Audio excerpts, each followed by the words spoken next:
மின் தூனில்லாஹி மா லா யதுர்ருஹும் வலா யன்ஃபஉஹும், தங்களுக்கு எந்த தீங்கையும் செய்யாத, தங்களுக்கு எந்த நன்மையையும் தராத பலவற்றை அல்லாஹ் அல்லாதவற்றை இவர்கள் வணங்குகிறார்கள்.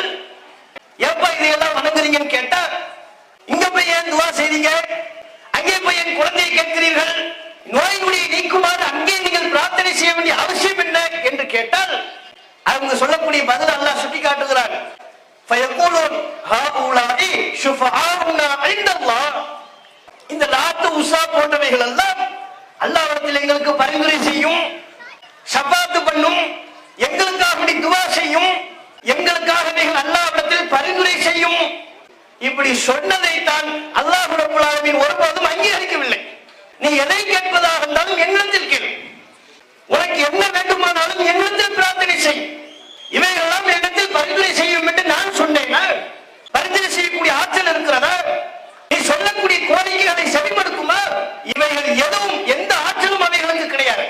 அஸ்ஸலாமு அலைக்கும் வரஹ்மத்துல்லாஹி வபரகாத்துஹு. அல்ஹம்துலில்லாஹ்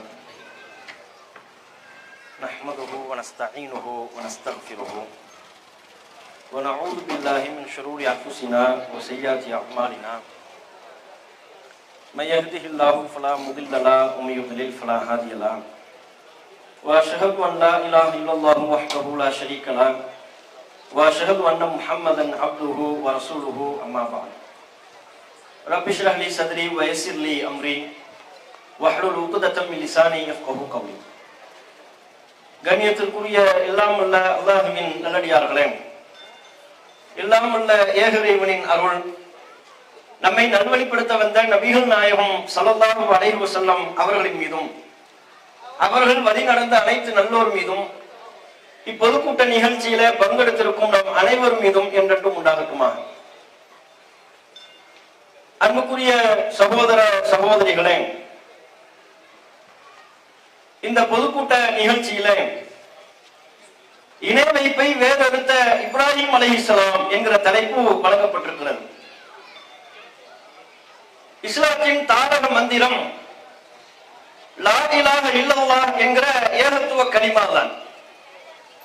அதனுடைய பொருள் வணக்கத்திற்குரியவன் அல்லாஹ்வை தவிர வேறு யாரும் இல்லை என்பதாகும். இந்த கலிமா நமக்கு சொல்லக்கூடிய மிக முக்கியமான செய்தி என்னவென்றால், இரண்டு மிக முக்கியமான செய்தியை இந்த கலிமாவின் வாசகம் உள்ளடக்கி வைத்திருக்கிறது.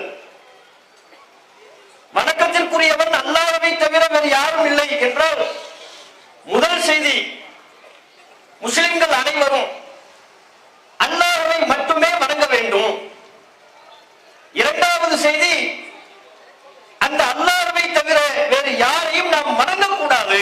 இந்த இரண்டு கருத்துக்களையும் ஏற்றுக்கொள்ளும் பொழுதுதான் ஒருவர் அல்லாஹ்வின் பார்வையில் முஸ்லிமாக ஆகிறார். ஒருவர் லா இலாஹ இல்லல்லாஹ் என்கிற கலிமாவை சொல்கிறார், அல்லாஹ்வை வணங்குகிறார்.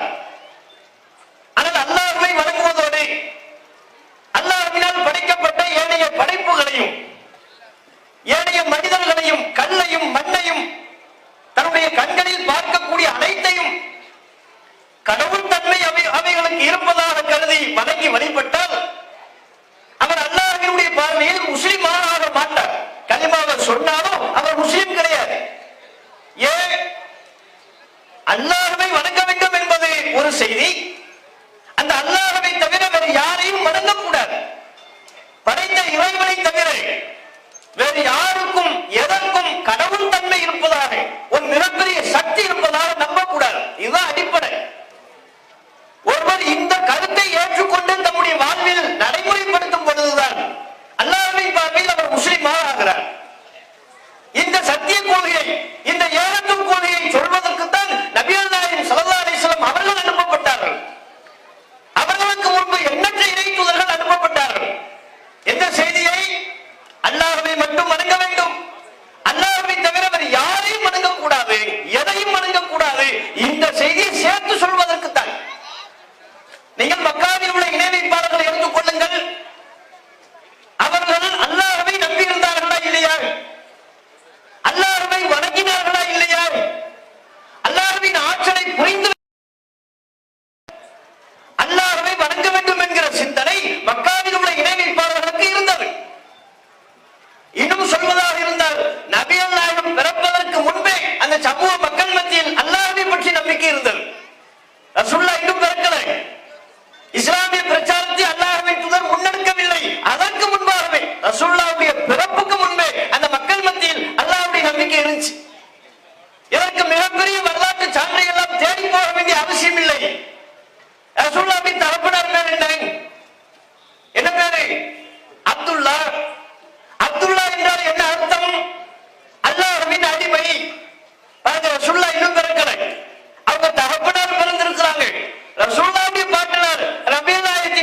தொடங்கியது. நபியல்லாஹம் பிறந்து 40 வயதை அடைந்து நபியாக இறை தூதராக அறிவிக்கப்பட்டதற்கு பிறகு மக்கள் மத்தியில் போய் கலிமாவின் கொள்கையை பிரச்சாரம் செய்தார்கள். அப்ப அல்லாஹ் ரசூலுல்லாஹ்விடத்துல மக்களிடத்துல கேள்வி கேட்க சொல்றான். குல், நபியே நீங்கள் கேளுங்கள், மை யர்சுகுக்கும் மினஸ் ஸமாஇ வல் அர்த், வானம் பூமியில் இருந்து உங்களுக்கு உணவை தருபவன் யார் என்று நபியே நீங்கள் கேளுங்க. அல்லாஹ் கேட்க சொல்றான். நபியே, உங்களுக்கு ஒரு டெஸ்ட், இவன் என்னை பத்தி எந்த அளவுக்கு தெரிந்து வைத்திருக்கிறான் உங்களுக்கு வெளிப்படுத்தி காட்டுகிறேன், போய் கேளுங்க. வானம் பூமியில் இருந்து உங்களுக்கு உணவை தருபவன் யார் என்று கேளுங்கள். وَمَن يُخْرِجُ الْمَيِّتَ مِنَ الْحَيِّ, செத்தவற்றிலிருந்து உயிருள்ளவற்றை வெளிப்படுத்தக்கூடியவன் யார் என்று கேளுங்கள். உயிருள்ளவற்றிலிருந்து செத்தவற்றை வெளிப்படுத்தக்கூடியவன் யார் என்று கேளுங்கள். وَمَن يُدَبِّرُ الْأَمْرَ, உலகத்தில் உள்ள எல்லா காரியங்களையும் நிர்வகிப்பவன் யார் என்று கேளுங்கள். இவர்கள் என்ன பதிலை சொல்வார்கள் தெரியுமா? அல்லாஹ் பதிலை சொல்லி கொடுத்துறான். நபியை போய் கேட்க சொல்றார். ரசூலுல்லாஹ்வை கேட்க சொல்லிட்டு பதிலுக்காக காத்திருக்க சொல்லவில்லை. இந்த கேள்விகளை எல்லாம் இந்த மக்களிடத்தில் நீங்கள் கேட்டால் நபி இவர்கள் தெளிவாக சொல்வார்கள். சயகூலுன அல்லாஹ், அல்லாஹ் என்று பதில் சொல்வார்கள். அப்படின்னா அல்லாஹ்வை எந்த அளவுக்கு அவர் நம்பி இருந்திருக்கிறார்? வானம் பூமியிலிருந்து ரிஸ்க் தருபவன் அல்லாஹ், உலகத்தில் உள்ள எல்லா காரியங்களையும் நிர்வகிப்பவன் அல்லாஹ், இறந்தவற்றிலிருந்து உயிருள்ளவற்றை வெளிப்படுத்தக்கூடியவன் அல்லாஹ், உயிருள்ளவற்றிலிருந்து இறந்தவற்றை வெளிப்படுத்தக்கூடியவன் அல்லாஹ், எல்லாமும் அல்லாஹ் என்றுதான் அவன் நம்பியிருந்தான். சர்வலோக அதிகாரம் அல்லாஹ்விற்கு இருப்பதாகவே அவர்களுடைய நம்பிக்கை இருந்தது. மற்றொரு வசனத்தில் அல்லாஹ் கேட்க சொல்கிறான். வலையின் சாழ்த்தகும் மண் கலக்க சமாதாத்தி வல் அருள், நபியே நீங்கள் அவர்களிடம் கேள்வி எழுப்பினார். வானங்களையும் பூமியையும் படைத்தவன் யார் என்று நீங்கள் கேள்வி எழுப்பினார். அல்லாஹ் என்று அவர்கள் பதில் சொல்வார்கள். வானத்தை படைச்சது யார், பூமியை படைச்சது யார் என்று கேட்டால் அதற்கும் அல்லாஹ் என்பார்கள். அப்படின்னா பாருங்க, யோசிச்சு பாருங்க. மக்காவில் உள்ள இறைவிப்பாளர்கள் நபியல்லாஹு ஸல்லல்லாஹு அலைஹி வஸல்லம் அவர்கள் பிரச்சாரத்திற்கு முன்பே வானத்தை படைத்தவன் அல்லாஹ் என்று நம்பியிருக்கிறார்கள், பூமியை படைத்தவன் அல்லாஹ் என்று நம்பியிருக்கிறார்கள், மலையை தருபவன் அல்லாஹ் என்று நம்பியிருக்கிறார்கள், அரிசிக்கு சொந்தக்காரன் அல்லாஹ் என்று நம்பியிருக்கிறார்கள். அல்லாஹ் ஒரு வசனத்தை அப்படியே கேட்க சொல்றான். அரிசிக்கு சொந்தக்காரன் யாருன்னு கேளுங்க, அல்லாஹ்னு சொல்வாங்க. இன்றைக்குள்ள முஸ்லிம்கள் கூட அப்படி இருக்க மாட்டார்கள். காலங்காலமா நாங்கள் இஸ்லாத்துல இருக்கிறோம், பரம்பரையா நாங்கள் முஸ்லிமா இருக்கிறோம் என்று சொல்லக்கூடியவர்களிடத்தில் கூட அரிசினா என்னன்னு தெரியாது. அரிசா அப்படின்னா என்ன தெரியாது. ஆனா அந்த மக்காவில் உள்ள இணைவிப்பாளர்களிடத்தில் அரிசிக்கு சொந்தக்காரன் யார் என்று கேட்டால் கூட அல்லாஹ் என்று சொல்வார்கள். அப்படின்னா என்ன பிரச்சனை? அல்லாஹ் பத்தி அவங்க தெரிஞ்சு வச்சிருக்கிறானே. இப்ப நான் சொல்ல எதை பிரச்சாரம் பண்ண போறாங்க? அல்லாஹ்வின் ஆற்றலை புரிந்து வைத்திருக்கிறார்கள், அல்லாஹ் அரிசியில் இருக்கிறார் என்பதை அறிந்து வைத்திருக்கிறார்கள், எல்லாவற்றையும் தருபவன் அல்லாஹ் என்று நம்புகிறார்கள். இப்ப எதை ரசூலுல்லாஹ் பிரச்சாரம் பண்றாங்க? அந்த அல்லாஹ்வை வணங்கினா மட்டும் போதாதுப்பா, அல்லாஹ்வை மட்டுமே வணங்க வேண்டும். அல்லாஹ்வை தவிர வேறு யாரையும் வணங்கக்கூடாது. அதான் பிரச்சனை. ரசூலுல்லாஹ்வுடைய பிரச்சாரத்தை அவர்கள் ஏற்க மறுத்ததற்கு என்ன காரணம் தெரியுமா? அல்லாஹ்வை நம்பி இருந்தாங்க, அல்லாஹ்வை வணங்கினாங்க. ஆனா அல்லாஹ்வுக்கு செலுத்த வேண்டிய பல்வேறு வணக்க வழிபாடுகளை ஏனைய கற்களுக்கும் அல்லாஹ்வினால் படைக்கப்பட்ட படைப்பினங்களுக்கும் வணங்கினார்கள். லாத்து உஸா என்று அவர்களாக பல சிலைகளை ஏற்படுத்திக் கொண்டு அவையிடத்தில் போய் பிரார்த்தனை செய்தார்கள், அவையிடத்தில் போய் குழந்தை வளர்த்தி கேட்டார்கள், தன்னுடைய நோய் நொடியை நீக்குமாறு அந்த கற்களிடம் போய் முறையிட்டார்கள். அப்படின்னா அல்லாஹ் தான் இறைவன், அவன் தான் எல்லாவற்றையும் படைத்தான். ஆனால் அல்லாஹ்விற்கு செய்ய வேண்டிய வணக்க வழிபாடுகளில் பலவற்றை அல்லாஹ்வினால் படைக்கப்பட்ட படைப்பினங்களுக்கு செய்தார்கள். அதான் பிரச்சனை. அல்லாஹ் மட்டும் வணங்கி அல்லாஹ்வுக்கு செய்ய வேண்டிய வணக்கத்தை வேறு எதற்கும் செய்யாதே. இதைத்தான் ரசூலுல்லாஹ் பிரச்சாரம் பண்ணாங்க. லா இலாஹ இல்லல்லாஹ், வணக்கத்திற்குரியவன் அல்லாஹ்வை தவிர வேறு யாரும் இல்லை. அல்லாஹ் மட்டும் வணங்க பாரு. அல்லாஹ்வை தவிர யார் முன்னாடி போய் நிக்காதே. யாரிடத்திலையும் அல்லாஹ்விடத்தில் கேட்பதை போல் பிரார்த்தனை செய்யாதே. அல்லாஹ்வை தவிர வேறு யாருக்காகவும் சஜிதா செய்யாதே. இதை ஏற்க மறுத்ததனால தான் அவங்க மக்கா முஷ்ரிக்கீன்கள். இத்தனைக்கும் அவர்களில் பலர் லாத், உஸா, மனாத் என்று பல சிலைகளை ஏற்படுத்தி கொண்டு அவையிடத்தில் போய் பல்வேறு கோரிக்கைகளை துஆக்களாக முன்வைத்தார்களே, அவர்களில் சிலர் அவற்றை கடவுள் என்று சொன்னார்கள். ஆனால் அந்த மக்களில் பலர் அவைகளை கடவுள் என்று சொல்லவில்லை. அல்லாஹ் ஒரு கடவுள், லாத்து இன்னொரு கடவுள், உஸ்ஸா இன்னொரு கடவுள், மனாத்து இன்னொரு கடவுள், அப்படி சொல்லல பல பேர். அப்ப அவங்களுடைய எண்ணம் என்ன? அவர்களுடைய எண்ணம் என்ன? எந்த எண்ணத்தில் போய் கேட்டார்கள் என்பதையும் குர்ஆன் அல்லாஹ் சொல்லித் தருகிறார். வயஅபுதூன மின் தூனில்லாஹி மா லா யதுர்ருஹும் வலா யன்ஃபஉஹும். தங்களுக்கு எந்த தீங்கையும் செய்யாத, தங்களுக்கு எந்த நன்மையையும் தராத பலவற்றை அல்லாஹ் அல்லாதவற்றை இவர்கள் வணங்குகிறார்கள். ஏப்பா இதையெல்லாம் வணங்குறீங்கன்னு கேட்டா, இங்க போய் ஏன் துவா செய்றீங்க, அங்கே போய் என் குழந்தையை கேட்கிறீர்கள், நோய் நொடியை நீக்குமாறு அங்கே நீங்கள் பிரார்த்தனை செய்ய வேண்டிய அவசியம் என்ன என்று கேட்டால், அவங்க சொல்லக்கூடிய பதில் அல்லாஹ் சுட்டி காட்டுகிறார். ஃபயகூலுன் ஹாஉலாஇ ஷுஃபஆஉனா இன்தல்லாஹ். இவைகளெல்லாம் எங்களுக்கு அல்லாஹ்விடத்தில் பரிந்துரை செய்யும். இவைகள் கடவுள் கிடையாது. நாங்க என்ன கடவுளா சொன்னோம்? லாத்து உஸ்ஸா கடவுளா? இல்லை. மனாத்து கடவுளா? இல்லை. கடவுள் என்று நம்பி அங்கே போய் நாங்கள் நிற்பதில்லை.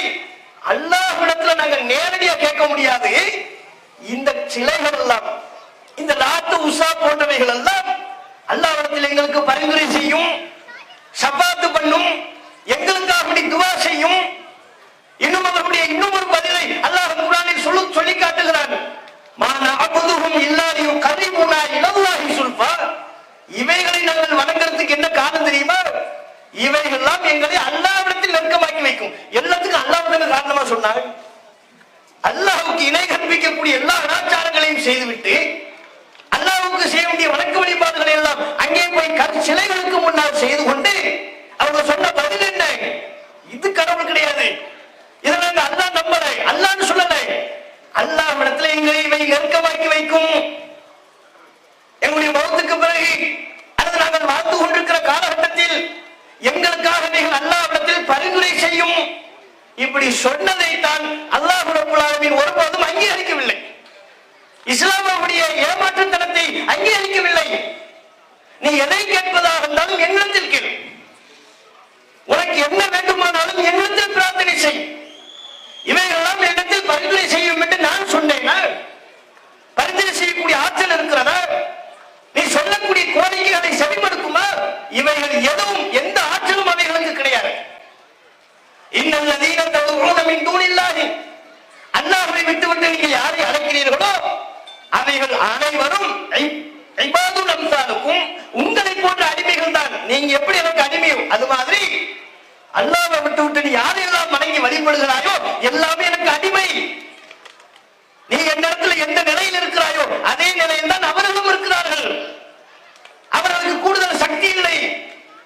இன்னும் அல்லாஹ் மிக தெளிவாக சொன்னான், அல்லாஹ் விட்டு யாரையெல்லாம் நீங்கள் அழைத்து பிரார்த்திக்கிறீர்களோ லை யக்லுகு துபாபன், அவர்களால் அனைவரும் ஒன்று சேர்ந்து கூட ஒரு ஈயை கூட படைக்க முடியாது. ஒரு ஈயை படைக்க முடியுமா? ஏப்பா என்ன மாதிரி நினைச்சு அங்க போய் துவா செய்யற, அங்க போய் என் மண்டிடுகிறாய், அங்கே என்னுடைய தலையை சாய்க்கிறாய். அவர்கள் அனைவரும் ஒன்று சேர்ந்து ஒரு ஈயை கூட படைக்க முடியாது. அவ்வளவு எதற்கு?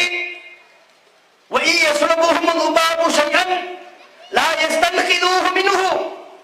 அவர்களுக்கு ஒரு உணவு ஏதேனும் படையில் வைக்கப்பட்டிருந்தால், ஒரு ஈ அவைகளுக்கு படைக்கப்பட்டிருக்கிற உணவுக்கு முன்பாக போய் நின்று கொண்டு அந்த உணவை பறித்தால் இவர்களால் தடுக்க முடியாது. அந்த சக்தி கூட இல்லப்பா. லஅஃபத் தாலிபு வல் மத்லூப். துஆ கேட்பவனும் துஆ கேட்கப்படுகிற அவர்களும் பலவீனமானவர்கள். அல்லாஹ்வுடைய தீர்ப்பு. யாரா இருந்தாலும் சரி, யார்கிட்ட போய் நீ துஆ கேட்கிற, என்ன தவிர்த்து நீ யார்கிட்ட போய் கேட்டாலும் சரி, அவர் முஹைதீன் ஜீலானியா இருக்கலாம், ஷாவுல் மீது நாயகமாக இருக்கலாம், இன்னும் இவர்கள் யார் யாரெல்லாம் அவுலியாக்கள் மகான்கள் என்று சொல்லிக் கொண்டிருக்கிறார்களோ அவர்களாக இருக்கலாம். ஏன் நாம் உயிரை விட மேலாக நேசிக்கிற நபிகள் நாயகம் ஸல்லல்லாஹு அலைஹி வஸல்லம் அவர்களாகவும் இருக்கலாம். அல்லாஹ்வை தவிர்த்து வேற யார்கிட்டயுமே துஆ கேட்க கூடாது. கேட்டால் அதற்கு அல்லாஹ்வுடைய தீர்ப்பு என்ன? லஅஃபத் தாலிபு வல் மத்லூப். நீயும் பலவீனமானவன். நீ யாரிடத்தில் முன்பாக போய் நின்று கொண்டு துஆ செய்கிறாயோ அவர்களும் பலவீனமானவர்கள். ஏன்ட்ட கேளுங்கறான்ல. இதான தௌஹீது. அல்லாஹ்ட்ட மட்டும் தான் துஆ கேட்கணும், அல்லாஹ்வை மட்டும் தான் வணங்கணும். அதான் கலிமாவின் அர்த்தம். வெறுமனே லா இலாஹ இல்லல்லாஹ் என்று சொல்லிவிட்டால் நாம் முஸ்லிம் ஆகிவிட மாட்டோம். அல்லாஹ்வை வணங்குவதால் நாம் முஸ்லிம் ஆகிவிட மாட்டோம். தொழுகை மூலமாக மட்டுமே நாம் முஸ்லிம் ஆகிவிட மாட்டோம். அல்லாஹ்வுக்காக மட்டுமே வணக்கத்தை செலுத்துகிறோமா? அல்லாஹ்வை தவிர வேறு யாரை நாம் வணங்காமல் இருக்கிறோமா? அது அடிப்படை. இந்த அடிப்படை இன்றைக்கு முஸ்லிம் சமூகத்திற்கு தெரியாத காரணத்தினால் பல்வேறு தர்காக்களை ஏற்படுத்திக் கொள்கிறார்கள். மகான்கள் இறைநேசர்கள் என்று சொல்லிக் கொண்டு அவரிடத்தில் போய் துவா கேட்கிறார்கள். அல்லாஹ்வுடைய இடத்துல இவர் நேசிக்கக்கூடிய மகானை கொண்டு போய் நிறுத்துகிறார்கள். அவரிடத்தில் பிரார்த்தனை செய்கிறார்கள், மண்டியிடுகிறார்கள். தமிழகத்தில் தான் எத்தனை தர்காக்கள்! தர்காக்குடைய லிஸ்ட் வாசிக்கிறதுக்கே நமக்கு ஒரு 1/4 மணி நேரம் வேணும். அவ்வளவு தர்கா, எதுக்கெல்லாம் தர்காங்கிறது கூட ஒரு வரையறை இல்லாமல் போய்விட்டது. எதுக்கெல்லாம் தர்கா இருக்கு பாருங்க. சும்மா ஒரு சில லிஸ்ட் மட்டும் வாசி காட்டுறேன். பீடி மஸ்தான் இவெல்லாம் இது அவுலியா. இவங்க யார் யார்கிட்ட துவா செய்யறாங்கன்னு பார்த்தா பீடி மஸ்தான் அவுலியா, பீமாப்பள்ளி. பொறையாறுல கட்டி மஸ்தான், அவர்கிட்ட என்ன கட்டி இருக்குன்னு தெரியல, தங்க கட்டி இருந்தா கூட வாங்கியிருக்கலாம். கட்டி மஸ்தான் அவுலியா பொறையாறுல. பொதக்குடியில சட்டி மஸ்தான், இது கட்டிக்கு ஆப்போசிட்டா சட்டி, சட்டி மஸ்தான் அவுலியா. கோயம்புத்தூர்ல சங்கிலி மஸ்தான், தங்க சங்கிலியா வச்சிருக்கிறாரு. 22 கேரட்டா 24 கேரட்டா சங்கிலி மஸ்தான் அவுலியா. அடுத்த தொண்டியில மௌனகுரு மஸ்தான், ஊமை பிள்ளை அவுலியா. பேசவே மாட்டான் போல, பேச மாட்டான். அவர்கிட்ட போய் கேட்கிறாய், நீ ஏன் சொல்லிட்ட மௌனகுரு? மௌனகுரு அவுலியா தான் அவருக்கு பேரு, தொண்டியில இருக்கிறது. அப்ப பேச மாட்டான்னு சொல்லிக்கொண்டு அவர் எப்படி அல்லாட்ட பேசுவாரு? வாய் பேச முடியாதவன்னு பேர்லயே வைத்துக் கொண்டிருக்கிறார்கள். அப்ப எந்த அளவுக்கு இவர்கள் அறியாமல் இருக்கிறார்கள் என்பதற்கு இவர்கள் வைத்திருக்கிற இந்த பெயர்களே ஒரு சான்று. தஞ்சையில குரங்கு மஸ்தான் அவுலியா. குரங்குமா அல்லாட்ட போய் கேட்கும், குரங்குமா பரிந்துரை செய்யும், குரங்கும் அல்லாஹ்விடத்துல நம்ம நெருங்கி வைக்குமா? அதுக்கு எதுக்கு அது எப்படி அவுலியாவை ஆச்சு? குரங்கு மஸ்தான் அவுலியா. அதே மாதிரி தஞ்சையில இன்னொரு பகுதியில் அனுமான் அவுலியா. அது குரங்கு, பேரை மட்டும் மாத்திக்கிட்டாங்க. இப்ப பிற சமூகத்துல குரங்கு அனுமான் என்று சொல்வார்கள் அல்லவா, அனுமான் அவுலியா. அதே தஞ்சையில் இன்னொரு பகுதியில் அணிப்பிள்ளை அவுலியா. அணிலே விட்டு வைக்கல இவங்க, அணிலை என்ன வாக்கி விட்டாங்க, அணிப்பிள்ளை அவுலியா. அடுத்து தஞ்சையில பாத்தீங்கன்னா இன்னொரு பகுதியில் பாஸ்போர்ட் அவுலியா. பாஸ்போர்ட் யாருக்கும் சிக்கல் இருக்கா, பிரச்சனை இருக்கா, இமிகிரேஷன் கிளியர் பண்ணணுமா, அது பாஸ்போர்ட்டுக்கு நீங்க அப்ளை பண்ணி வராம இருக்குதா, பேர் மாத்தம், ஆதார் கார்டு மாத்தம் எல்லாம் போய்க்க வேண்டியதுதான். என்னென்ன சிக்கல்னால சில பேருக்கு வீட்டு முகவரினால பாஸ்போர்ட் வராம இருக்கும். புதிய அட்ரஸுக்கு மாறி இருப்பாங்க, பேர்ல ஒரு 2 எழுத்து மாறி இருக்கும். ஒரு எழுத்து என்ன நம்ம கவர்மெண்ட்ல போய் சொன்னா நம்ம சொன்னது ஒழுங்காக அவங்க பதிவு பண்றாங்க. நம்ம ஒரு பேர் சொன்னோம்னா அவருக்கு காதுக்கு என்ன விழுதோ அந்த பேர் எழுதி விடுவாங்க. நம்ம பாட்டு வாங்கிட்டு வந்துருவோம். அதுக்கப்புறம் பார்த்தா ஏதாவது வெளிநாட்டுக்கு போகும்போது தான் பாஸ்போர்ட் ஆபீஸுக்கு அங்கு முகமா அடைய வேண்டியது வரும். அப்ப பாஸ்போர்ட் அவுலியா அது யாருக்கு? இந்த பிரச்சனை யாருக்கு? பாஸ்போர்ட் பிரச்சனை உள்ளவர்கள் அங்க போய்க்க வேண்டியதுதான். ஈசிஆர், ஈசிஎன்ஆர் பாஸ்போர்ட் பஞ்சாயத்தா, வெளிநாடு போக முடியலையா, தஞ்சையில அந்த பகுதியில் இருக்கக்கூடிய பாஸ்போர்ட் அவுலியா. திருவிதாங்கூர்ல கபரடி அவுலியா, அதுக்கு பக்கத்திலே குதிரை அவுலியா. அவர் அந்த அவுலியா குதிரையில போனாராம். அந்த குதிரைக்கு ஒரு சமாதி கட்டி வச்சிருக்கிறாங்க. அடுத்து தக்கனைக்கு பக்கத்துல காட்டுபாலா அவுலியா, கோட்டானுக்கு பக்கத்துல வேப்ப மருந்து அவுலியா. என்னடா இது, மரத்தையெல்லாம் அவுலியா, வேப்ப மருந்து அவுலியா, மாமரத்து அவுலியா, மரத்தடி அவுலியா, மரக்கட்டி அவுலியா, மோத்திபாலா அவுலியா, மிஸ்கின் அவுலியா, பச்சை அவுலியா, பக்கீர் மஸ்தான் அவுலியா. பக்கீர் மஸ்தான் என்ன விளக்குதுல, சடப்பக்கீர் அவுலியா தான் தனியா இருக்கு. பக்கீர்லயே ஒரு 10 உறுப்பு இருக்கு. சடப்பக்கீர் அவுலியா, சடப்பக்கீர் அவுலியானா என்ன? அவர் இறைநேசரா, மகானா. யாருப்பா அது சடப்பக்கீர்? சடப்பக்கீர்னா வேற யாரும் இல்லைங்க. வருஷ கணக்குல குளிக்காம, ஒரு நாள் 2 நாள் இல்லை, ஒரு மாசம் 2 மாசம் இல்லை, வருஷ கணக்குல குளிக்கூடாது. குளிக்காம தலைமுடி வெட்டக்கூடாது. சடை பறந்துருப்ப அந்த சடை ஃபுல்லா அப்படியே பார்த்தா பின்னி கிடக்கும். பின்னி கிடக்குன்னு அது ஒண்ணு அழகு கிடையாது, எல்லாம் அழுக்கு, எல்லாம் அவ்வளவு அழுக்கு. வருஷ கணக்குல குளிக்க. தூய்மை இஸ்லாத்தின் ஒரு அங்கம் என்று இஸ்லாம் சொல்கிறது. நபிகள் நாயகம் சொன்னார்கள், அத்தஹூரு ஷத்ருல் ஈமான். தூய்மை என்பது இறை நம்பிக்கையின் பெரும்பகுதி. ஈமான்ல பாதி என்று சொல்லக்கூடிய அளவிற்கு இஸ்லாத்துல தூய்மையை வலியுறுத்தக்கூடிய அம்சங்கள் இஸ்லாத்தில் வலியுறுத்தப்பட்டிருக்கிறது. நபிகள் நாயகம் ஸல்லல்லாஹு அலைஹி வஸல்லம் அவர்கள் அதிகமா பரிந்துரைப்பாங்க. ஏன்? தூய்மையை ரசூலுல்லாஹ் விரும்புவாங்க. அவரிடத்தில் ஒரு ஆடை இருந்தாலும் 2 ஆடை இருந்தாலும் அந்த ஆடை தூய்மையாக இருக்க வேண்டும் என்று அல்லாஹ்வின் தூதர் விரும்புவார்கள். நமக்கும் அல்லாஹ்வின் தூதர் சொன்னார்கள், பரிந்துரைக்குவது உங்களுக்கு சிரமம் என்று கருதி இருக்காவிட்டால் அமர்த்துஹும் பிஸ்ஸிவாக்கி இன்த குல்லி ஸலாத், ஒவ்வொரு தொழுகையின் போதும் பரிந்துரைக்க வேண்டும் என்பதை நான் கட்டாயமாக்கி இருப்பேன். அந்த அளவுக்கு இஸ்லாத்துல தூய்மை வலியுறுத்தப்பட்டிருக்கிறது. பரிந்துரைப்பதை பற்றி கூட ரசூலுல்லாஹ் வலியுறுத்தினாங்க. இயற்கை தேவை நிறைவேற்றுவதற்காக சிறுநீர்களுக்கு சென்றால் தூய்மை செய்ய வேண்டும் என்பதை மார்க்கம் வலியுறுத்துகிறது. அப்படி வலியுறுத்தப்பட்ட இந்த மார்க்கத்தில் இருந்து கொண்டு ஒருவரை மகான் என்கிறார்கள், இறைநேசர் என்கிறார்கள், அல்லாஹ்விற்கு பிடித்தமானவர் என்கிறார்கள். அவர் எந்த அளவிற்கு தூய்மையில் உச்சம் கொண்டிருக்க வேண்டும்? ஒரு சாதாரண சாமானிய முஸ்லிம் எவ்வளவு தூய்மையை கடைபிடிக்கிறாரோ அதை விட பன்மடங்கு அதிகமான தூய்மை அவரிடத்தில் இருக்க வேண்டும். ஆனா அவர் இவங்க அவுளியான்னு சொல்லக்கூடிய அந்த சடப்பக்கீர் அவுளியா வருஷக்கணக்கில் குளிக்காது, பக்கத்துல மனுஷன் போக முடியாது. ஒரு சாப பாட்டில் ஃபுல்லா தலையில கவுத்துனா கூட அந்த சடையை சீக்கிரத்துல கழுவ இயலாது, தொட முடியாது. அப்ப சடப்பக்கீர் அவுளியாவா? அடுத்து என்ன? பொட்டல் புதுல்ல மைதின் பிச்சை அவுளியா, ஆத்தங்கரை அவுளியா, அக்கரைப்பள்ளி அவுளியா, அம்பலத்து அவுளியா, மக்கட்டிலப்பை அவுளியா, காத்தாடி அவுளியா. ஆதூர்ல அது எதுவும் காத்தாடி கொடுக்குறாரா? என்ன காத்தாடி அவுளியா வைக்க இருந்தா அங்க போய் நின்னா குழு குழுன்னு காத்து வருமா? எதுக்கு இந்த பேரை வச்சிருக்காங்க? வழங்க மாட்டேங்குது. இவங்களுக்கு தேவை ஒரு உண்டியல கொண்டு வைக்கணும், மக்களை ஏமாற்றணும். அந்த அவுளியா இந்த அவுளியான்னு சொல்லி கூட்டத்தை வரவழைச்சு அந்த உண்டியல நிரப்புறது. இதுக்காண்டி இவர்கள் ஏற்படுத்தி கொண்டதுதான் இவர்கள் அனைத்தும். காத்தாடி அவுளியா, பல்லாக்கு அவுளியா, அது எங்க இருக்கு? பல்லாக்கு கீழக்கரையில இருக்கு.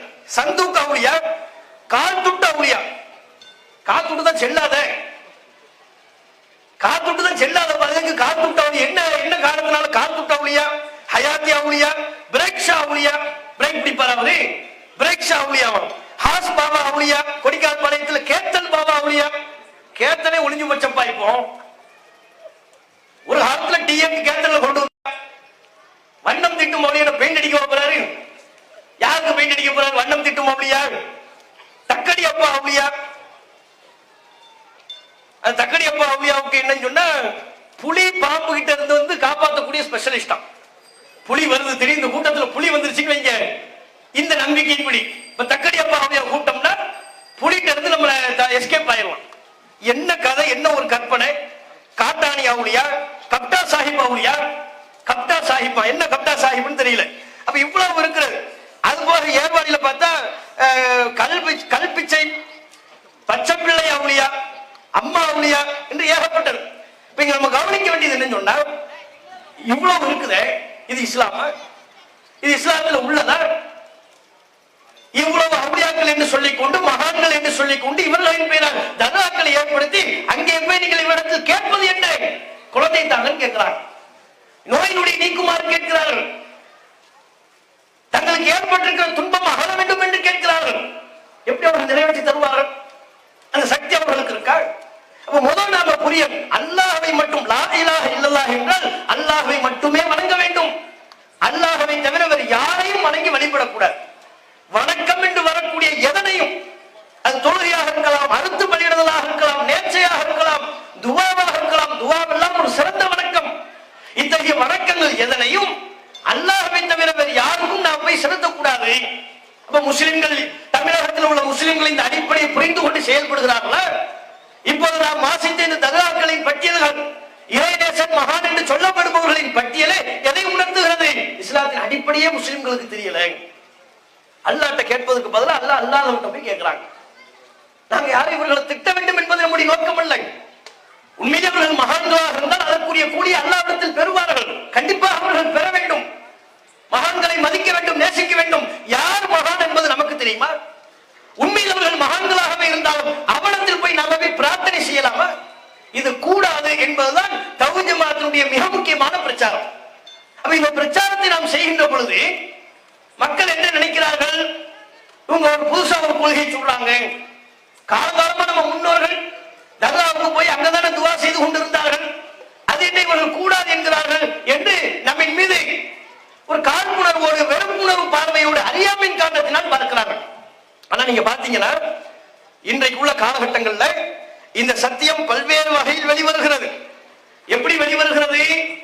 ஜமாத்துல் உலமா சபை என்று திருச்சியில் அவர்களின் சார்பாக ஒரு கொள்கை விளக்க மாநாடு என்கிற பெயரில் சில பேரை வைத்துக் கொண்டு பிரச்சாரம் செய்கிறார்கள்.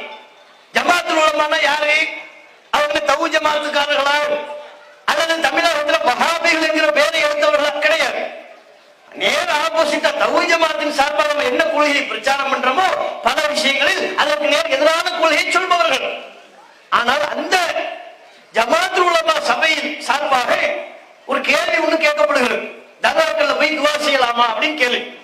அதற்கு மிக தெளிவாக இன்னைக்கு நாம் எதை சொல்லிக் கொண்டிருக்கிறோமோ, தமிழகத்தில் பல வருஷமா இன்னைக்கு நாம் எதை பிரச்சாரம் செய்கிறோமோ அதையே அவர்களும் பதிலாக சொல்கிறார்கள். தர்காக்கள் இருக்கலாம், அவங்க பார்வை என்ன, தர்காக்கள் இருக்கலாம், ஆனா அங்க போய் துவா கேட்க கூடாது. அல்லாஹ்ட்ட மட்டும் தான் கேட்கணும். கிளிப்பிங் இருக்கா? கிளிப்பிங் 1 போடுங்க. ஜியாரத் செய்யறது முஸ்தாப். ஒரு ஜியாரத்தை செய்யல குற்றவாளியாக ஆகிவிட முடியாது. ஆனா இன்னைக்கு நடக்கிறது என்னன்னு சொன்னா, அங்கு சென்று அவுலியாக்களிடத்தில், முன்னோர்களிடத்தில், நாதாக்களிடத்தில் உதவி தேடுறது. அந்த உதவி தேடுறது கூடாது. நம்ம சூரா ஃபாத்திஹால ஓதுறோம், இய்யாக நஅபுது வ இய்யாக நஸ்தஈன், யா அல்லாஹ் உன்னையே வணங்குகிறோம், உன்னிடத்திலே உதவி தேடுகிறோம் அப்படின்னு நீங்க பள்ளியாசல்ல சொல்றோம். பள்ளியாசலுக்கு வெளியே போய் அந்த மாதிரி காரியம் செய்யக்கூடாது. எல்லா மூமின்களும் இதே நிலை தான், எல்லா நேரத்திலும் சரி. பள்ளியாசல் மட்டுமல்ல, எல்லா நேரத்திலும் இய்யாக நஅபுது வ இய்யாக நஸ்தஈன் இந்த நிலை வந்துருச்சுன்னு சொன்னா யாருக்கு எந்த விதமான திகட்டல் வராது. எல்லா நேரத்திலும் இய்யாக நஅபுது வ இய்யாக நஸ்தஈன் இந்த நிலை வந்துருச்சுன்னு சொன்னா யாருக்கு எந்த விதமான திகட்டல் வராது. தெளிவா சொல்றாங்களா? தொழுகையில நம்ம என்ன கேட்கிறோம்? இய்யாக நஅபுது வ இய்யாக நஸ்தஈன், உன்னையே நாங்கள் வணங்குகிறோம், உன்னிடம் மட்டுமே உதவியும் தேடுகிறோம். அப்ப தொழுகையில அப்படி சொல்லிட்டு தொழுகைக்கு வெளியே போய் அல்லாஹ் அல்லாதவர்கிட்ட போய் பிரார்த்தனை செய்யலாமா? அப்படி கூடாது என்று சொல்லுகிறார்கள். அப்ப சுன்னத்துல் ஜமாத்தை சார்ந்தவர்கள் என்று தங்களை சொல்லிக் கொள்பவர்கள் இவங்க ஒரு தௌஹீத் ஜமாத்காரர்கள் அல்ல. இப்போது நீங்கள் வீடியோவில் கூட பார்த்திருக்கலாம், தொப்பி சகிதமாக ஜுப்பா அணிந்து கொண்டு அவர்கள் உரையை எழுத்துக்கிறார்கள். அப்ப மிக தெளிவாக தர்காக்கள் அடக்கம் செய்யப்பட்டிருக்கிற மனிதர்களிடத்துல போய் பிரார்த்தனை செய்யக்கூடாது சொல்றாங்களா இல்லையா? இதைத்தானே நாங்களும் சொல்றோம், இதைத்தானே ஏர்வாடியில நாங்க சொல்றோம், இதைத்தானே காயல்பட்டினத்துல சொல்றோம், இதைத்தானே பொட்டல்புதூர்ல, தமிழகத்தில் உள்ள அத்தனை ஊர்களிலும் இதைத்தானே நாங்கள் சொல்கிறோம். இதை சொல்வதற்காக நாங்கள் பேனர்கள் வைத்தால் அந்த பேனரை போய் நீங்க ஏன் கிழிக்கிறீங்க? அந்த பேனர் உங்களுக்கு என்ன படிச்சு? பேனரை போய் கிழிக்கிறாங்க. வால் போஸ்டர் ஒட்டினா அந்த வால் போஸ்டர் கிழிக்கிறாங்க. வால் போஸ்டர் திங்கிறது மாடுல திங்கும், நமக்கு எதுக்கு அங்க போய் வேலை? மனுஷனா நம்ம இருந்து கொண்டு வால் போஸ்டர் போய் நம்ம சொல்லலாமா, நோண்டலாமா? பிளக்ஸ் பேனரை போய் நம்ம நோண்டலாமா? அவ அறிவில்லாமல் இது போன்ற காரியத்தில் ஈடுபடக்கூடியவர்களாக இருக்கிறார்கள் என்பது பார்க்கணும். தர்காக்கள் கூடாது என்று நாம சொல்வதற்கு இது ஒரு அடிப்படையான காரணங்க. நம்ம துவா செய்யலாம், துவா செய்யக்கூடாது, தெளிவான இணை வைப்பு. அது மாத்திரம் இல்லாமல் அங்கே அடக்கம் செய்யப்பட்டிருக்கிற நபருடைய சமாதிக்கு முன்பாக போய் சஜிதா செய்கிறார்கள். சஜிதா செய்யலாமா? குர்ஆன்ல மிக தெளிவாக அல்லாஹ் சொல்கிறான், லா தஸ்ஜுது லிஷம்ஸி வலா லில்கமர், சூரியனுக்கோ சந்திரனுக்கோ சஜிதா செய்யாதீர்கள். வஸ்ஜுது லில்லாஹி அல்லதி கலகஹுன்ன, அவைகளை படைத்த மேலும் உங்களை படைத்த அல்லாஹ்வுக்கு மட்டுமே சஜிதா செய்யுங்கள். சஜிதான அல்லாஹ்வுக்கு மட்டும்தான், அல்லாஹ் தவிர யாருக்கும் நம்ம சஜிதா செய்யக்கூடாது. பெற்றோர்களை மதிக்க வேண்டும், தாய் தந்தையை போற்ற வேண்டும், ஆனால் அவர்களின் காலில் கூட நாம் விழக்கூடாது. சஜிதா என்பது நம்மை படைத்த இறைவனுக்கு மட்டும்தான். ஆனா தர்காக்கள்ல என்ன நடக்குது? அங்க போய் அடக்கம் செய்யப்பட்டிருக்கிற அவர் அங்க போய் தவாப் பண்ணுவார், உள்ளுக்குள்ள போவார், பச்சை கலர் போர்வையில போர்த்தி இருக்கும். இந்த பச்சை கலரை எங்கிருந்து கண்டுபிடிச்சாங்கன்னு தெரியல. பச்சை கலர் போர்வை, குத்து விளக்கு, நெருப்பு, அதுல எண்ணெய், இதெல்லாம் யாருடைய கலாச்சாரம்? இஸ்லாத்துக்கு நெருப்புக்கு என்ன சம்பந்தம் இருக்கு?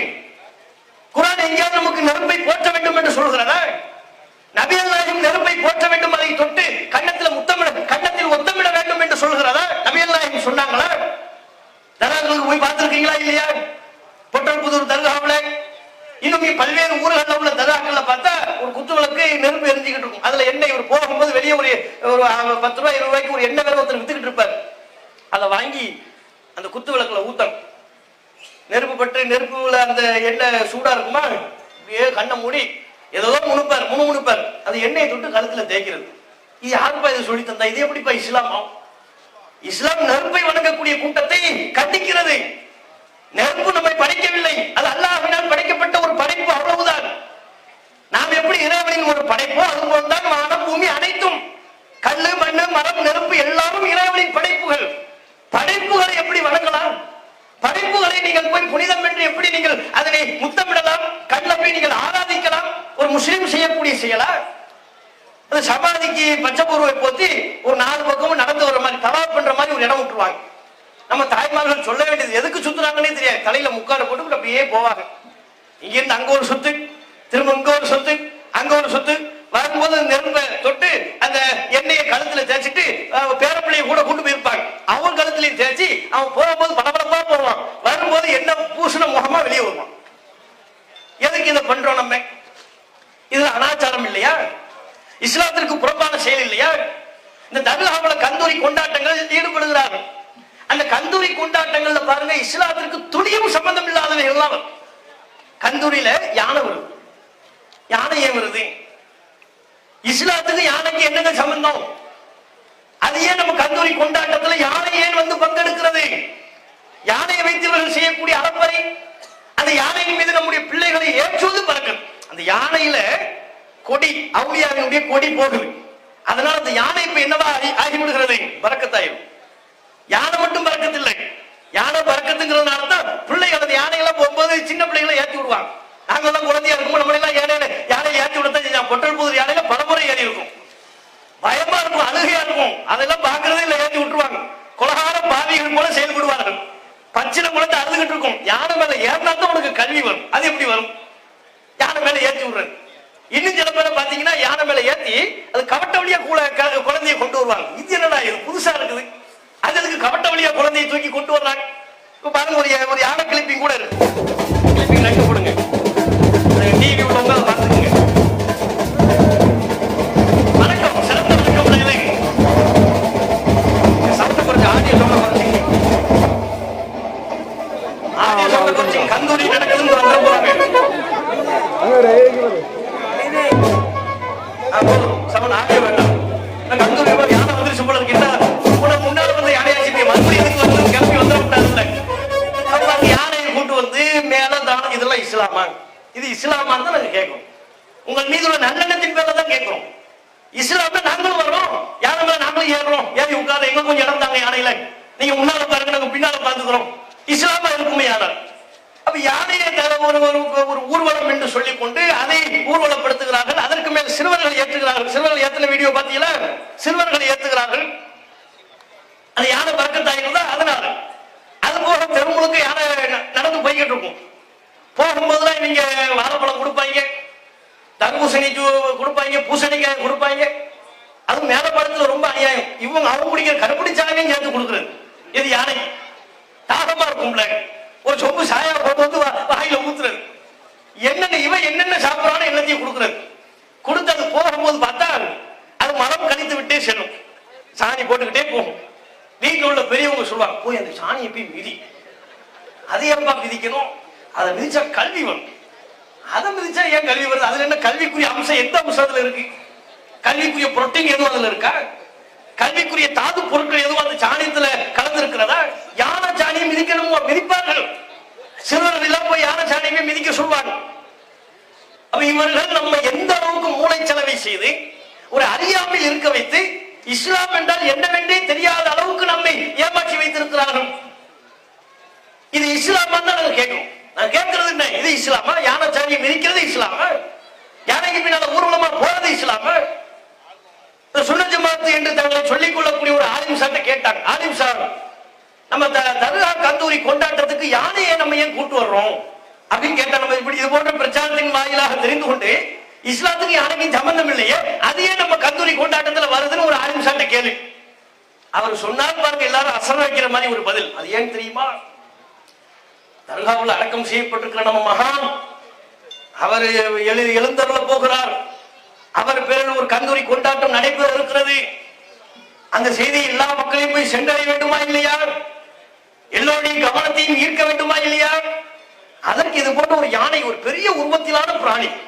எது யானை? அது பார்த்தா தெரியலையா?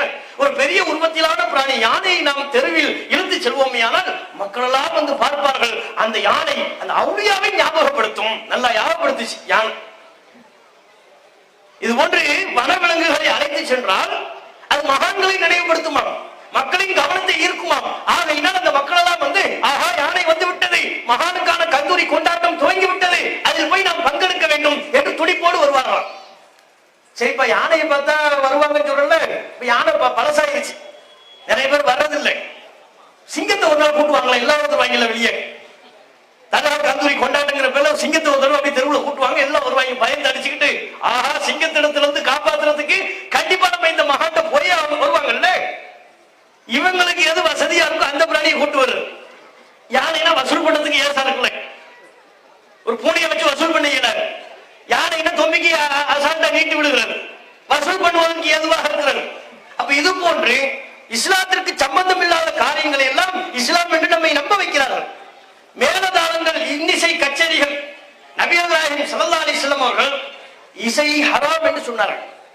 பிற்காலத்தில் என்னுடைய சமுதாயத்தில் ஒரு கூட்டம் வரும், அவர்கள் பட்டை ஹலால் என்பார்கள். இஸ்லாத்தில் ஆண்களுக்கு பட்டு தடை செய்யப்பட்டிருக்கிறது. பட்டை ஹலால் என்பார்கள். அதுபோல் பன்றி இறைச்சியை ஹலாலாக்கிக் கொள்வார்கள். இசை கருவிகளையும் ஹலாலாக்கிக் கொள்வார்கள். அது ஹராம், இஸ்லாத்தில் தடுக்கப்பட்டிருக்கிறது. ஆனால் அதை ஹலால் ஆகுமானது என்று சொல்லிக் கொள்ளக்கூடிய ஒரு கூட்டம் பிற்காலத்தில் என் உம்மத்திலிருந்து வருவார்கள் என்று நபி ஸல்லல்லாஹு அலைஹி வஸல்லம் அவங்க சொன்னாங்க. அப்ப இசைக்கருவிகள் மேலதால வாசிக்கிறதுலாம் ஹராம், அது கூடாது. அதை நம்ம போட்டு காட்டுவதற்கே நம்ம வெட்கப்பட வேண்டியதாக இருக்கிறது. ஆனால் அப்படிப்பட்ட ஹராமான காரியங்களை இவர்கள் வணக்கம் என்று கருதி செய்கிறார்களே. கிளிப்பிங் 3 போடுங்க. இது எப்படி வணக்கமாகும்? இந்த ரசூல் ஹராம்னு சொல்லப்பட்ட வணக்கமாகுமா?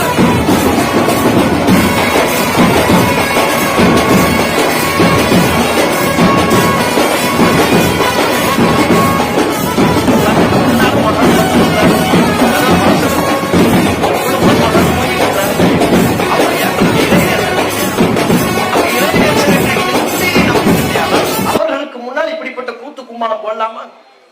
அவர்களுக்கு முன்னால யானையை கூட்டு வந்து கூத்தடிக்கலாமா? அவர்களுக்கு முன்பாக வேததானங்கள் இஸ்லாத்தில் ஹராம் என்று சொல்லப்பட்ட இசை வாத்தியங்களை கொண்டு நீங்கள் இசையை வாசிக்கலாமா? இதெல்லாம் இஸ்லாத்தில் அனுமதிக்கப்பட்ட செய்யலாம். அது மாத்திரமில்லாமல் இவர்கள் தர்கா கந்தூரி கொண்டாட்டம் என்கிற பேரில் கொடியேற்றம் நிகழ்ச்சி, கொடி ஏற்றுறாங்க. கொடி ஏற்றுற நிகழ்ச்சி, அந்த கொடிக்கு சந்தனம் வைக்கிறது, அந்த கொடியை நடுவதற்கு ஒரு நாடு, அந்த கொடியை புனிதம் என்று கருதி அந்த கொடியை முத்தமிடுவது. முன்னாடி எல்லாம் யானையில போகுமா? இப்ப யானைக்கு பஞ்சம், யானை வர்றதில்லை, இவங்க பேச்ச கேட்கறது இல்லை. ஒரு காலத்துலதான் நம்மளை எல்லாம் பொய் சொல்லி அந்த பொட்டல் புதிர் யானை அவுளியா பேர்ல சத்தியம் பண்ணிருச்சு. என்னப்பா சத்தியம்? அவுளியாருடைய கந்தூரி கொண்டாட்டத்தில் போகும்போது நீ மதம் பிடிக்க கூடாது என்று சத்தியம் வாங்கி விட்டார்கள். யானை சத்தியம் பண்ணிருச்சான். இப்பெல்லாம் கதை கட்டினாங்க. இப்ப யானையில வர்றது இல்லையா, ஆட்டோல கூட்டு போறது அல்லது வேற ஏதாவது ஒரு தள்ளுவண்டியில இழுத்து கொண்டு செல்கிறார்கள். அந்த கொடியை புனிதம் என்று கருதி அவற்றை அனைவரும் தொட வேண்டும் என்றும் அவற்றில் சந்தனம் தெளிக்க வேண்டும் என்றும் அந்த சந்தனத்தை தொட்டு முத்தமிட வேண்டும் என்றும் இஸ்லாம் நமக்கு சொல்லித் தருகிறதா? கொடியை புனிதப்படுத்தி இருக்கிறதா? இஸ்லாமிய மார்க்கம் புனிதப்படுத்தி இருக்கிறதா? நபிகள் நாயகம் ஸல்லல்லாஹு அலைஹி வஸல்லம் அவர்கள் மிக தெளிவாக எதை இஸ்லாம் நமக்கு புனிதமாக்கவில்லையோ அதை ஒரு முஸ்லிம் புனிதமாக்க கூடாது. கொடியை புனிதமாக்குறது, சந்தன கூடு என்று சொல்லி கொண்டு அந்த கூட்டை புனிதமாக்க, எல்லாம் கலர் பேப்பர் தானங்க. இவங்க சந்தன கூடுன்னு ஒண்ணு கொண்டு வர்றாங்கல்ல, அது என்னது? அது ஒரு கலர் பேப்பர். கலர் பேப்பரை கொண்டு வண்ண கலர் பேப்பர்களில் ஒன்றை அலங்கரித்து விட்டு பிறகு அதை கூடு என்று மாற்றி அதை புனிதம் என்கிறார்கள். எப்படி புனிதமாகும்? நபிகள் நாயகம் ஸல்லல்லாஹு அலைஹி வஸல்லம் அவர்கள் புதிதாக இஸ்லாத்தை ஏற்றுக்கொண்ட சில சஹாபாக்களோடு ஒரு பயணம் செய்தார்கள். அந்த பயணத்தில் அந்த புதிதாக இஸ்லாத்தை ஏற்றுக்கொண்ட நபித்தோழர்களில் சிலர் ரசூலுல்லாஹ்விடத்தில் ஒரு கோரிக்கை வைத்தார்கள். அல்லாஹ்வின் தூதரே, இந்த பயணத்தில் நம்ம ஓய்வு எடுப்பதற்கு ஒரு இடம் வேண்டும். இங்க அன்னனா லாத்த அன்வாத்தின் கமாலஹும் லாத்து அன்வாத். எப்படி முந்தைய சமூகத்திற்கு லாத்து அன்வாத் என்று ஒரு புனித மரம் இருந்ததோ அதுபோல் எங்களுக்கும் ஒரு புனித மரத்தை நீங்கள் ஏற்படுத்துங்கள். அந்த புனித மரத்தை நீங்கள் எங்களுக்கு ஏற்படுத்தினால் நாங்கள் அதில் எங்கள் ஆயுதங்களை தொங்க விட்டுக் கொள்வோம்.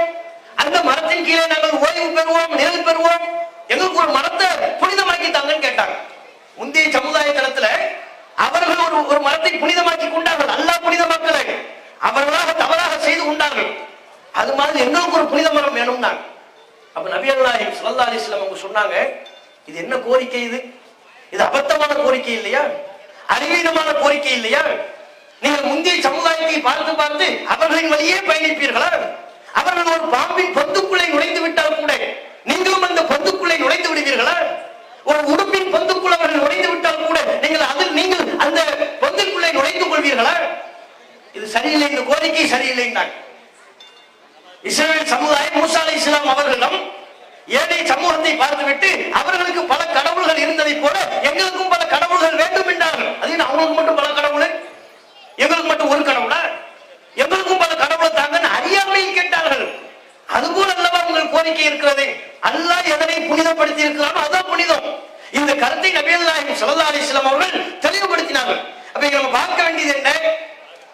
அல்லாஹ் ரசூல் எதை புனிதம்ங்கிறாங்களோ அதான் புனிதம். மக்காவுக்கு போறோம், ஹஜருல் அஸ்வத் கல்லுதான். கல்லை தொட்டு முத்தமிடுகிறோம். முடியாத பட்சத்தில் தூரத்தில் இருந்து கொண்டே சைகை செய்கிறோம். ஏன்? ரசூல் சொன்னாங்க செய்யணும், அவ்வளவு. அல்லாஹ்வின் தூதரதை புனிதம் என்றார்கள். புனிதம் அந்த கல்லிடத்தில் போய் கூட புனிதம் என்று சொன்னதினால் துவா செய்யக்கூடாது.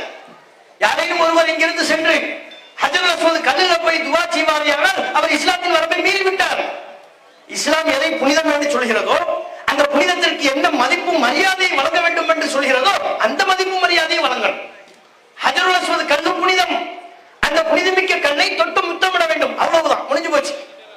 சஃபா மர்வா மலைக்குன்றுகள் புனிதம், அந்த மலைக்குன்றுகளுக்கு முன்பே நின்று கொண்டு அல்லாஹ்விடத்தில் பிரார்த்தனை செய்ய வேண்டும், அவ்வளவுதான், அதன் புனிதம் முடிந்து விட்டது. இப்படி அல்லாஹ் ரசூல் எதை புனிதம்னு சொல்றாங்களோ அதுதாங்க புனிதம். இவர்கள் எப்படி சந்தனக்கூடிய புனிதமாக்கினார்கள், கொடியை எப்படி புனிதமாக்கினார்கள்? அந்த கூட தெருவில் இருந்து கொண்டு செல்வது புனிதமான ஒரு காரியமா? அப்படித்தான் இவங்க ஆக்குறாங்க. தர்காவுல இவர் ஃபாத்தியா ஓதுவார். அந்த ஃபாத்தியா ஓதுறதுக்கு முன்னால ஒரு சின்ன கிண்ணத்துல சர்க்கரையை வச்சிருப்பாங்க, 50 கிராம் கூட இருக்காது. அந்த சர்க்கரையை இவர் ஃபாத்தியா ஓதி முடிச்சதுக்கு அப்புறம் அந்த சர்க்கரை புனிதமாயிடும். புனிதமானவன் என்ன, அந்த சர்க்கரையிலிருந்து எடுத்து 2 கல், ஆளுக்கு 2 கல் இருக்கிறது. 50 கிராம் சர்க்கரை கூட இல்லை, ஒரு கிண்ணத்துல குறைந்த அளவில் தான் இருக்கும். 2 கல்லு தலா ஒவ்வொரு ஆளுக்கா கொடுப்பாங்க. அதை நம்ம தாய்மார்கள் பயபக்தியோட வாங்கிக்குவாங்க, தலையில முக்காடு போட்டு கொண்டாங்க. எது 2 கிலோ சீனி தர்ற மாதிரி 2 கல்லு சர்க்கரை, 2 கல்லு சீனி, அதை புனிதம் பண்ணி நம்பி வாங்குவார்கள். அதுபோல் பூரியா பாத்தியா என்று சொல்வார்கள். பூரி, அது போன்று பூந்தி, இவற்றெல்லாம் பாத்தியா ஊதிவிட்டால் அந்த பூந்தியிலிருந்து ஒரு 5-6 எடுத்து கொடுப்பார்கள். புனிதம் புனிதம்னு நம்புறது. அப்ப இப்படியாக இஸ்லாத்தில் எவைகள் எல்லாம் புனிதப்படுத்தப்படவில்லையோ அவைகள் எல்லாம் புனிதம் என்று நம்பி செய்கிறார்கள். இது சரியா? இது குறித்து அல்லாஹ் மறுமை நாள்ல நம்மை விசாரிக்க மாட்டாங்க? இங்க கூட ஏர்வாடியில கூட சந்தன கூடு நடத்தினாங்க. அதுல ஒண்ணு இல்ல, பஞ்சா நடத்தினாங்க. ஒண்ணு இல்ல 2, சில நேரத்துல ஊர்ல பார்த்தா 2 நடக்குது. என்னப்பான்னு பார்த்தா அங்கிட்டு இருந்து ஒரு கூட்டம் ஒரு பஞ்சாவை ஒரு சந்தன கூட கொண்டு வர்றாங்க, இங்கிட்டு இருந்து இன்னொரு கூட்டம் இன்னொரு பஞ்சா இன்னொரு சந்தனம் கூட கொண்டு வர்றாங்க. 2யும் டமான் டமான் மோதுறாங்க. எப்ப அந்த தேவையில்லாத வேலைன்னா, இல்ல அது ஹசனாரு இது ஹுசைனாரு, ஹசனுக்கும் ஹுசனுக்கும் சண்டை, ஊர் நம்ம எல்லாரும் சேர்ந்து அதை வேடிக்கை பார்க்கணும். எப்படி பாருங்க, இப்படி செய்கிறார்கள். அந்த கிளிப்பிங் போடுங்க. பல ஆண்டுகளுக்கு பிறகு 2 சந்தன கூடுகளும் சந்தித்துக் கொண்ட தருணம்.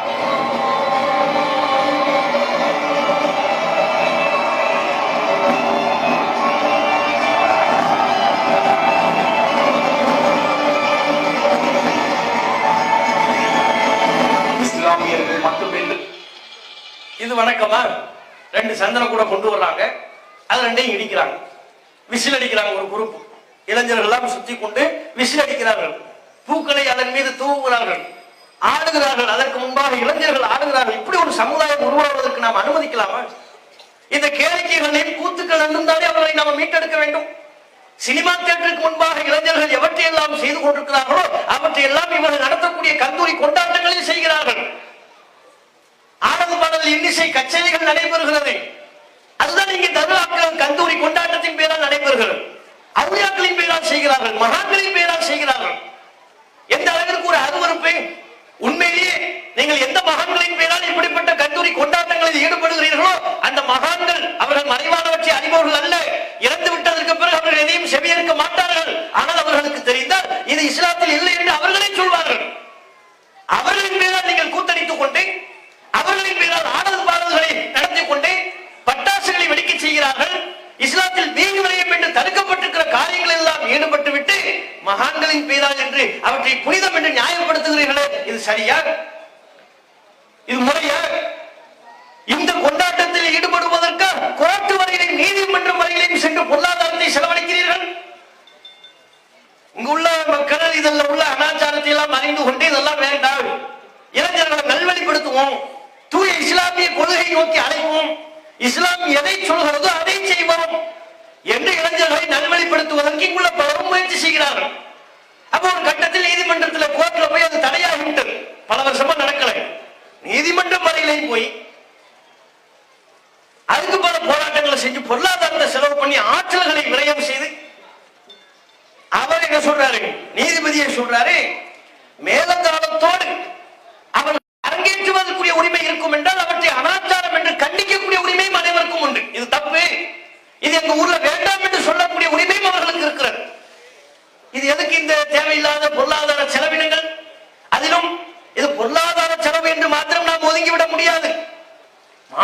முரணா இருக்கும் பொழுது, அல்லாஹ்வுக்கு இணை கற்பிக்கக்கூடிய காரியமாகவே இருக்கின்ற பொழுது, நம்முடைய மரணத்திற்கு பிறகான வாழ்க்கையில் அல்லாஹ்விடத்தில் நாம் பதில் சொல்லியாக வேண்டுமா இல்லையா? நபி நாயகம் ஸல்லல்லாஹு அலைஹி வஸல்லம் அவர்கள் சொன்னார்கள், நாளை மறுமை நாளிலே நாம் சொர்க்கம் செல்ல வேண்டும் என்றால் அல்லாஹ்விற்கு இணை கற்பிக்காத நிலையில் நாம் மரணிக்க வேண்டும். மன் மாத்த மின் உம்மத்திக லா யுஷ்ரிகு பில்லாஹி ஷைஅன் தஹலல் ஜன்னah. நபியே, உம்முடைய சமுதாயத்தில் யார் அல்லாஹ்விற்கு இணை கற்பிக்காமல் மரணிக்கின்றாரோ அவர் சொர்க்கம் செல்வார் என்று நபி நாயகம் சொன்னார்கள். ஷிர்க் இல்லைன்னா தான், இணை வைப்பு இல்லை என்றால் தான் சொர்க்கம் செல்ல முடியும். இணை வைப்பு நம்மிடத்தில் இருக்குமேயானால் அல்லாஹ்வுடைய மன்னிப்பை கூட அது தடுத்துவிடும். இறைவனின் கருணை பார்வை நம் மீது படாமல் அதை தடுத்துவிடும். அப்படிப்பட்ட இந்த இணை வைப்பிலிருந்து முஸ்லிம் சமூகம் திருந்தி வர வேண்டும் என்பதுதான் எங்களுடைய கோரிக்கை. அதை தவிர்த்து உங்கள் மீது எங்களுக்கு என்ன பகை, உங்க மேல எங்களுக்கு என்ன கோபம்? நாங்க எங்களுடைய பொருளாதாரத்தை செலவு பண்ணி பல்வேறு சிரமங்களை சந்திச்சு, சட்ட பிரச்சனைகளை சந்தித்து, நெருக்கடிகளை சந்தித்து, நாங்க கஷ்டப்பட்டு காசு பணத்தை தட்டி ஒவ்வொரு ஆண்டையும் 10 ரூபாய் 20 ரூபாய் வாங்கி ஒரு பேனர் ஓட்டினா அந்த பேனரை கிழிக்கிறீங்க. 5 ரூபாய் 10 ரூபாய் வாங்கி ஒரு வால்போஸ்டர் ஓட்டினா அந்த வால்போஸ்டரை கிழிக்கிறீங்க. எல்லாவற்றையும் சகித்துக் கொண்டு உங்களுக்கு முன்னால் இந்த சத்தியத்தை சொல்ல வேண்டும் என்று நாங்கள் விரும்புகிறோம் என்றால் உங்கள் மறுமை வாழ்வு சிறக்க வேண்டும் என்கிற ஒரே நோக்கம். நாம் அனைவரும் ஒன்றாக சொர்க்கத்துக்கு செல்ல வேண்டும் என்கிற ஆசை. அதை தவிர்த்து எங்களுக்கு வேற என்ன என்ற விருப்பம் எங்களுக்கு என்ன விருப்பம்? நீதிமன்றத்தில் நீங்களும் போகலாம், நாங்களும் போகலாம், இதையா ஒரு தீர்ப்பு வாங்கிட்டு வரலாம். நீங்க இந்த வருஷம் கல்லூரி கொண்டாடணும்னு ஒரு தீர்ப்பு வாங்கியாச்சு, அடுத்த வருஷம் கொண்டாட கூடாதுன்னு வாங்குறோம். உலகத்தில் உள்ள தீர்ப்புகள் இரண்டாவது. மறுமையில அல்லாஹ் தீர்ப்பு சொல்வானா இல்லையா? அல்லாஹ்வுடைய தீர்ப்பை நம்ம நம்புறோமா இல்லையா?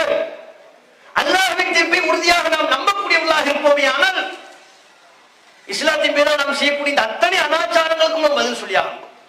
தாயத்து, தகடு, தட்டு. ஒரு காலத்துல முஸ்லிம் சமூகத்தினுடைய வீடுகளில் எல்லாம் நாமும் தர்காவுடைய போட்டோ தான். எந்த வீட்டுக்குள்ள போனாலும் தர்கா போட்டார். ஏன்? அந்த போட்டோவை வீட்டுக்குள் வைப்பதே பறக்கத்துன்னு நினைச்சாங்க. அதையெல்லாம் அல்லாஹ்வின் அருளால் பல்வேறு பிரச்சாரங்கள் தொடர் படிப்படியான பிரச்சாரங்களின் வாயிலாக இறைவனின் அபிவிருத்தியை பெற வேண்டும் என்றால் அல்லாஹ்விடத்தில் நீங்கள் பிரார்த்தனை செய்யுங்கள். ஒரு தர்காவின் படத்தை வீட்டிற்குள் மாட்டி வைத்து விட்டால் பறக்கத்து வந்துருமா? இன்னும் சில பேர் 286 வீட்டுல எழுதுறது.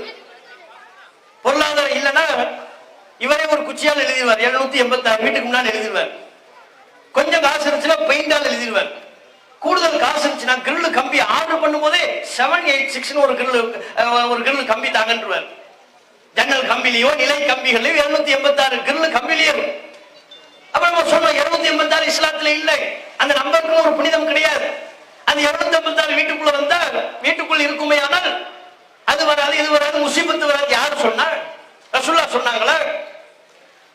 நபிகள் நாயகம் ஸல்லல்லாஹு அலைஹி வஸல்லம் அவர்கள் அல்லாஹ்வின் மீதுதான் நாம் நம்பிக்கை வைக்க வேண்டும் என்று சொன்னார்களே ஒழிய அல்லாஹ்வினால் படைக்கப்பட்ட படைப்பினங்களின் மீது அல்ல, பொருட்களின் மீது அல்ல. மிக தெளிவாக சொன்னார்கள், மன் தஅல்லக தமீமத்தன் ஃபக்கத் அஷ்ரக். எவர் ஒருவர் தாயத்தை தொங்க விடுவாரோ அவர் அல்லாஹ்விற்கு இணை கற்பித்து விட்டார். அல்லாஹ் மேல நம்பிக்கை வை. உனக்கு நோயை தருபவனும் அல்ல, அந்த நோயை நீக்குபவனும் அல்ல. குழந்தையை தருபவன் அல்ல, குழந்தை உனக்கு இல்லை என்றால் அந்த சோதனையை தந்தவனும் ஏற்படுத்தியவனும் அல்ல. உனக்கு ஏற்படக்கூடிய வறுமையை தந்ததும் இறைவன், வறுமையிலிருந்து நீக்கி செல்வத்தை தரக்கூடியவனும் இறைவன் தான். ஆகவே இறைவனால் படைக்கப்பட்ட படைப்பினங்களின் மீது, பொருட்களின் மீது நம்பிக்கை வைக்க கூடாது. தாயத்து கட்டிட்டா இவருக்கு செல்வம் கொட்டும், தாயத்து கட்டிவிட்டால் நோய் வராது, தாயத்து கட்டிவிட்டால் முசீபத்து நீங்கிவிடும். தாயத்து தப்பா முசீபத்து, முசீபத்து அந்த தாயத்து தான். நாங்க சொல்லல முசீபத்து, ரசூலுல்லாஹ் சொல்றாங்க. அப்ப இப்படிப்பட்ட மூட நம்பிக்கைகள் வந்து இஸ்லாத்திற்கு புறம்பான, இஸ்லாத்திற்கு எதிரான அனாச்சாரங்கள் வந்து முஸ்லிம் சமூகம் திருந்தி வர வேண்டும் என்கிற அழைப்பினைத்தான் இந்த பொதுக்கூட்டத்தின் வாயிலாக நாங்கள் விடுக்கின்றோம். இந்த சத்தியத்தை நீங்கள் ஏற்க வேண்டும். லா இலாஹ இல்லல்லாஹ் என்கிற அந்த கலிமா, அந்த நாம் அல்லாஹ்விடத்தில் சொன்ன வாக்குறுதிக்கு உண்மையாக நடந்து கொள்ள வேண்டும். அல்லாஹ்வை வணங்க வேண்டும். அல்லாஹ்வை தவிர்த்து வேறு யாரையும் வணங்கக்கூடாது. அப்படி நாம் மரணிக்கின்ற பொழுதுதான் நாளை மறுமை நாளிலே சொர்க்கம் செல்கிற நன்மக்களாக திகழ முடியும். அப்படிப்பட்ட நல்வாய்ப்பினை அல்லாஹ் ரப்புல் ஆலமீன் நம் அனைவருக்கும் தந்தருள்வானாக என்று கேட்டு என்னுடைய உரையை நிறைவு செய்து கொள்கிறேன். அஸ்ஸலாமு அலைக்கும் வரஹ்மத்துல்லாஹி வபரகாத்துஹு.